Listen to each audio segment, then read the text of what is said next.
सरजमीन मिस्र में एक बहुत ही खूबसूरत, ज़हीन और पावरफुल औरत रहती थी जिसका नाम था जुलेखा।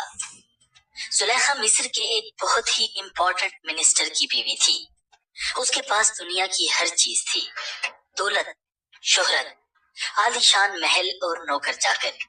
मगर एक चीज की कमी थी जिसने उसे उदास कर रखा था। जुलेखा की कोई औलाद नहीं थी और यही वजह थी कि वो सब कुछ होने के बावजूद भी अक्सर अफसरदा रहती थी। मिस्र में उस जमाने में गुलामों को खरीदने की मंडी लगती थी। एक दिन जुलेखा का शोहर अजीज मिस्र कुछ गुलाम खरीदने उस मंडी में गया। मंडी में उस दिन काफी रश था। फिर अचानक उसकी नजर एक गुलाम बच्चे पर पड़ी जो कि वहां बिकने लाया गया था। वो हैरान रह गया, उसने ऐसा बच्चा कभी नहीं देखा था।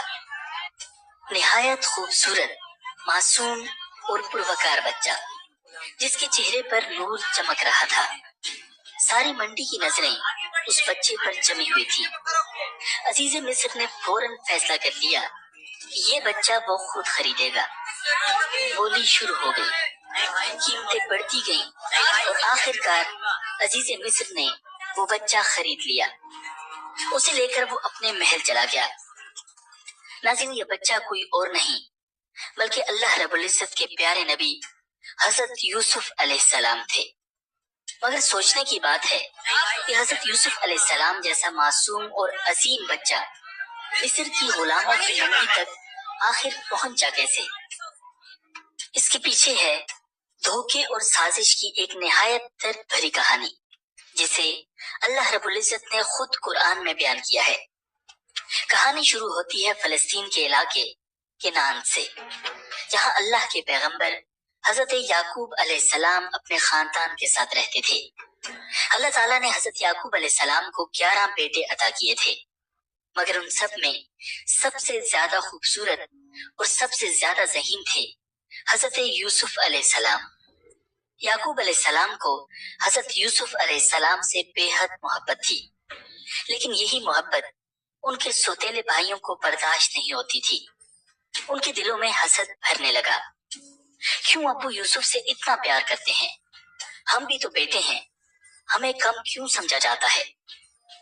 ये हसद आहिस्ता आहिस्ता नफरत में बदल गया और फिर एक दिन उन्होंने एक खतरनाक साजिश की। वो हजरत यूसुफ अलैहिस्सलाम को सैर के बहाने जंगल ले गए और वहां एक गहरे कुएं में फेंक दिया। एक ऐसा कुआं जहां न रोशनी थी, न पानी, न ही कोई आवाज। फिर उन्होंने घर आकर झूठ बोला कि यूसुफ अलैहिस्सलाम को भेड़िया खा गया है। हजरत याकूब अलैहिस्सलाम को अंदाजा तो हो गया था कि उनके बेटे झूठ बोल रहे हैं, मगर वो कर भी क्या सकते थे सिवाय सब्र और दुआ करने के। दूसरी तरफ केनान के वीराने में एक मासूम बच्चा अंधेरे कुएं में तन्हा बैठा था, लेकिन वो अकेला नहीं था। अल्लाह रब्बुल इज्जत की जात उसके साथ मौजूद थी। चंद दिन बाद एक काफिला वहां से गुजरा। जब उन्होंने कुएं में हजरत यूसुफ अलैहिस्सलाम को देखा तो हैरान रह गए। उन्होंने यूसुफ अलैहिस्सलाम को निकाला और गुलाम समझकर मिस्र ले गए, जहां उन्हें मिस्र के एक अहम मिनिस्टर ने खरीद लिया। अब हजरत यूसुफ अलैहिस्सलाम मिस्र के शाही महल में पहुंच चुके थे। यूं अल्लाह ताला ने हजरत यूसुफ अलैहिस्सलाम को कुएं से निकालकर मिस्र के महल में पहुंचा दिया। नाज़रीन, हजरत यूसुफ अलैहिस्सलाम महल में बड़े सुकून और इत्मीनान के साथ रह रहे थे। अजीज मिस्र आप अलैहिस्सलाम की जहानत, दयानत, शराफत, पाकीज़गी और सच्चाई से बेहद मुतासिर था। लेकिन अभी अल्लाह ताला को हजरत यूसुफ अलैहिस्सलाम को मजीद इम्तिहानात से गुजारना था। नाज़रीन, कुछ ही अर्सा गुजरा था कि आप अलैहिस्सलाम सन्ने शबाब पर पहुंच गए। अजीज मिस्र की बीवी जुलेखा आपके हुस्न से बेहद मुतासिर थी। वक्त गुजरने के साथ साथ उसकी नीयत बदलने लगी और उसने आप पर डोरे डालने शुरू कर दिए। कुरान पाक में इरशाद है, और जिस औरत के घर में था उसने उनको बरगलाने की कोशिश की और दरवाजे बंद कर लिए और कहने लगी, लो आओ। यूसुफ ने कहा, अल्लाह की बना, तेरा शोहर तो मेरा आका है, جس نے مجھے عزت سے رکھا ہے، میں ایسا ظلم ہرگز نہیں کر سکتا۔ بے شک ظالم نجات نہیں پاتے۔ ناظرین، جب حضرت یوسف علیہ السلام نے دیکھا کہ یہ عورت شیطان کے چنگل میں پھنس کر دعوت گناہ پر مصر ہے تو باہر نکلنے کے لیے دروازے کی جانب بھاگے۔ زلیخا پکڑنے کے لیے ان کے پیچھے دوڑی۔ ان کی قمیض کا پچھلا دامن اس کے ہاتھ میں آ گیا، جسے اس نے اپنی طرف کھینچا تو وہ پھٹ گیا۔ حضرت یوسف علیہ السلام باہر نکلے تو سامنے عزیز مصر کھڑا تھا۔ پیچھے زلیخا بھی باہر آ گئی۔ اس نے شوہر کو دروازے پر کھڑا دیکھا تو معصوم بن گئی اور حضرت یوسف علیہ السلام پر الزام لگاتے ہوئے کہنے لگی، جو کوئی تمہاری بیوی کے ساتھ برائی کا ارادہ کرے اس کی سزا اس کے سوا اور کیا ہے کہ اسے قید کر دیا جائے یا کوئی اور دردناک سزا دی جائے۔ حضرت یوسف علیہ السلام نے جب دیکھا کہ اس عورت نے الزام انہی پر لگا دیا ہے تو صورتحال واضح کر دی۔ بولے، یہی مجھے اپنی نفسانی خواہش پورا کرنے پر مجبور کر رہی تھی۔ عزیز مصر کے سامنے ایک طرف بیوی تھی جو حضرت یوسف علیہ السلام پر بدکاری کا الزام لگا رہی تھی، تو دوسری طرف حضرت یوسف علیہ السلام تھے کہ جن کی شرافت، پاکیزگی اور سچائی کا گواہ عزیز مصر خود تھا۔ وہ سوچ رہا تھا کہ ان میں سے کون سچا ہے کہ اسی دوران حضرت یوسف علیہ السلام کا ایک عجیب معجزہ ظاہر ہوا۔ محل میں موجود ایک دودھ پیتا بچہ تھا جسے اللہ تعالیٰ نے اس وقت قوت گویائی عطا فرما دی، اور اس نے عجیب انداز میں یوسف علیہ السلام کے حق میں گواہی دی۔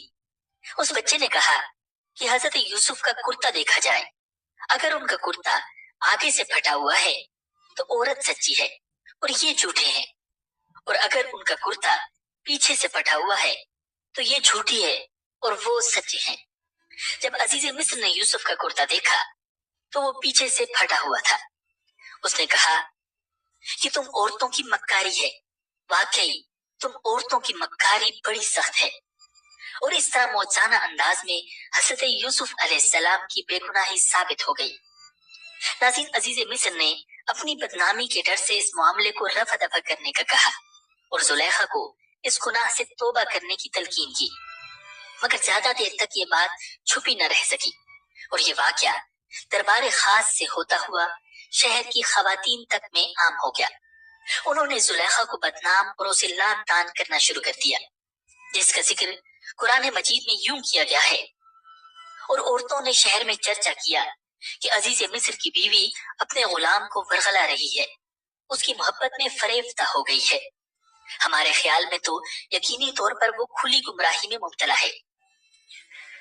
ناظرین، زلیخا جب ان عورتوں کے تن سے تنگ آ گئی تو اس کو ایک عجیب ترکیب سوجی۔ اس نے ان عورتوں کو اپنے گھر کھانے پر مدعو کر لیا۔ پھر جب سب خواتین کھانے کی دعوت پر آ گئیں تو اس نے ان میں سے ہر ایک کو پھل تراشنے کے لیے ایک ایک چھری دی، اور پھر یوسف علیہ السلام سے کہا کہ ان کے سامنے چلے آؤ۔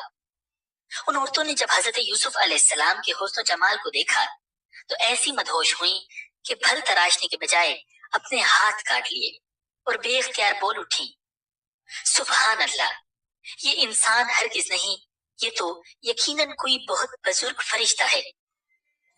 جب زلیخا نے دیکھا کہ یہ عورتیں تو یوسف علیہ السلام کے جلوہ حسن سے مبہوت و مدہوش ہو گئی ہیں تو اس نے کہا، یہی وہ غلام ہے جس کے بارے میں تم مجھ پر لعنت و ملامت کر رہی تھی۔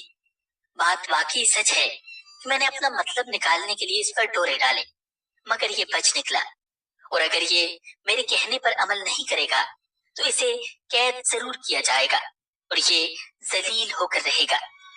ناظرین، اس واقعے کے بعد وہ عورتیں بھی زلیخا کے ساتھ مل کر حضرت یوسف علیہ السلام کو گناہ کی طرف مائل کرنے لگی، تو آپ علیہ السلام نے اپنے رب سے التجا کی، اے اللہ، یہ عورتیں مجھے جس کام کی دعوت دے رہی ہیں اس کے مقابلے میں قید خانہ مجھے زیادہ پسند ہے، اور اگر تو نے مجھے ان کی چالوں سے محفوظ نہ کیا تو میرا دل بھی ان کی طرف کھینچنے لگے گا، اور جو لوگ جہالت کے کام کرتے ہیں ان میں بھی شامل ہو جاؤں گا۔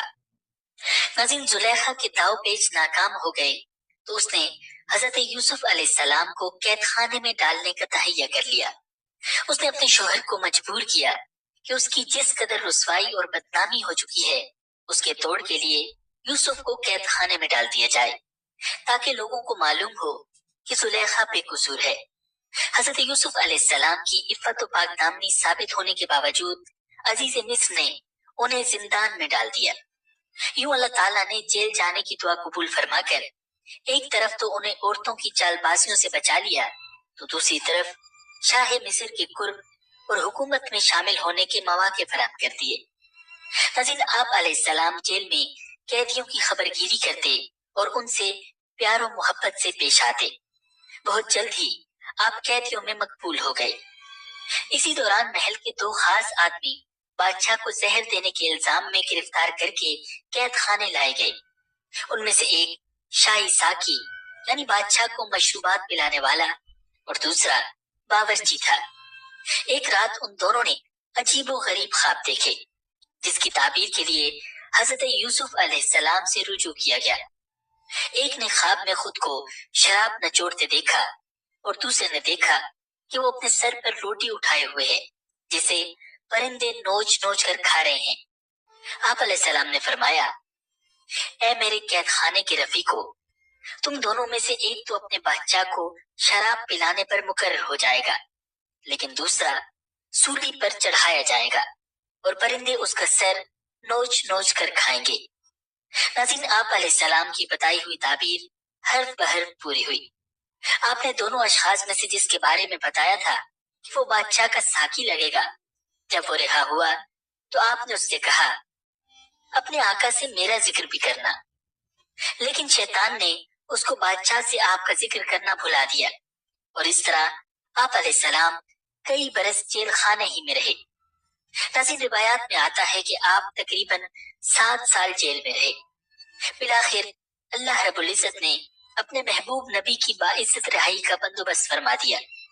हुआ कुछ यूं कि मिस्र के बादशाह ने एक निहायत ही हैरान कुन और परेशान कुन ख्वाब देखा कि दरबारी और मसाहिबीन भी उसकी ताबीर न बता सके।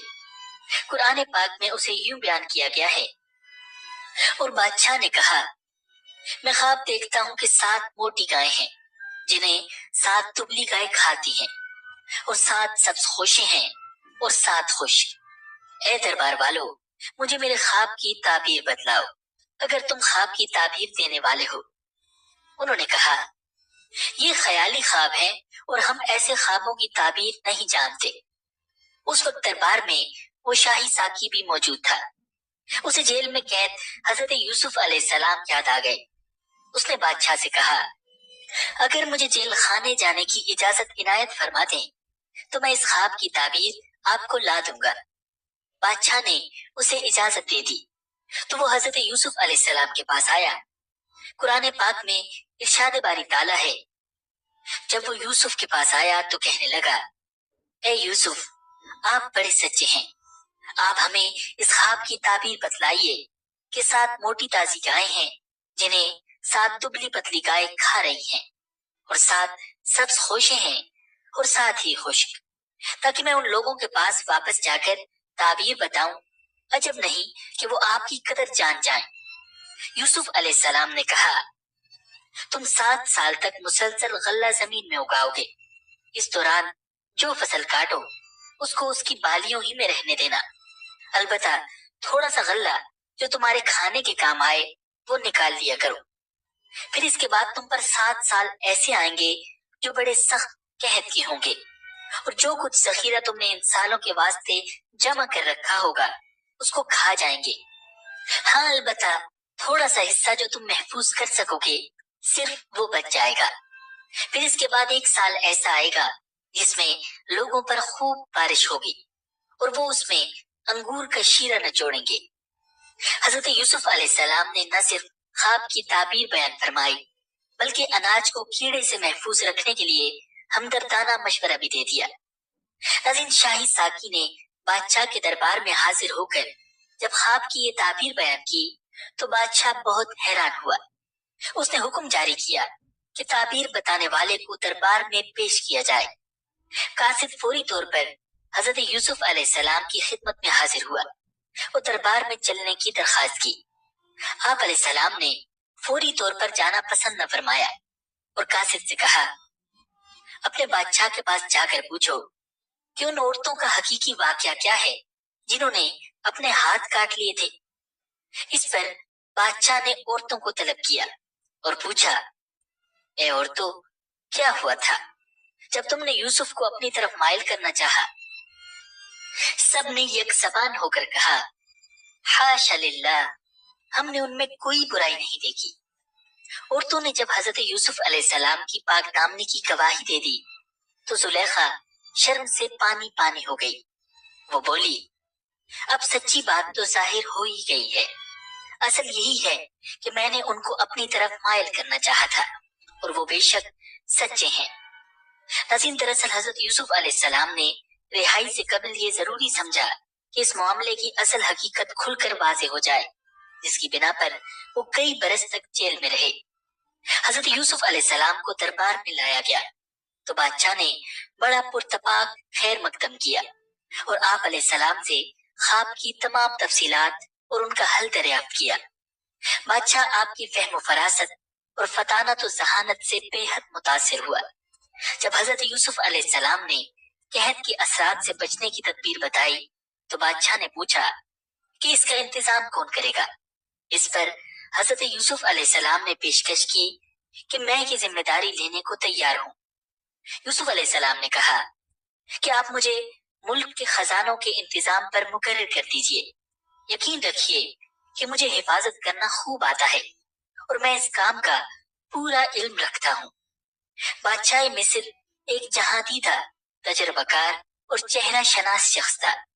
اس نے آپ علیہ السلام کو خزانے سمیت امور مملکت میں مختار کل بنا دیا۔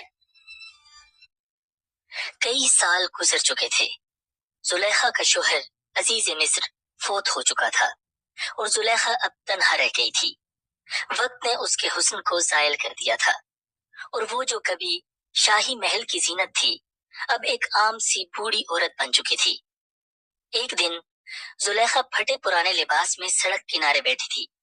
اسی وقت ایک بڑے ہی پروٹوکول والا قافلہ وہاں سے گزرا جس میں بہت سی سواریاں تھیں، ارد گرد گارڈز تھے اور بیچ میں ایک ایسا چہرہ تھا جس پر نبوت کا نور چمک رہا تھا۔ یہ تھے حضرت یوسف علیہ السلام، مصر کے وزیر خزانہ۔ زلیخا کے منہ سے بے اختیار نکلا، سب تعریفیں اس اللہ کے لیے ہیں جس نے ایک غلام کو اپنی عبادت کے بدلے بادشاہ بنا دیا اور ایک بادشاہ کو نافرمانی کی وجہ سے غلام بنا دیا۔ ناظرین، اسرائیلی روایات میں آتا ہے کہ بالآخر زلیخا نے سچی توبہ کر لی اور اللہ رب العزت نے اس کی توبہ قبول فرما لی۔ اسے معجزانہ طور پر دوبارہ جوانی اور حسن عطا کیا گیا اور پھر حضرت یوسف علیہ السلام نے اس سے نکاح کر لیا۔ یہ تھی زلیخا اور حضرت یوسف علیہ السلام کی کہانی۔ امید ہے کہ آپ کو یہ ویڈیو پسند آئی ہوگی۔ ویڈیو کو لائک اور شیئر کیجیے۔ مجھے دیجیے اجازت۔ اللہ نگہبان۔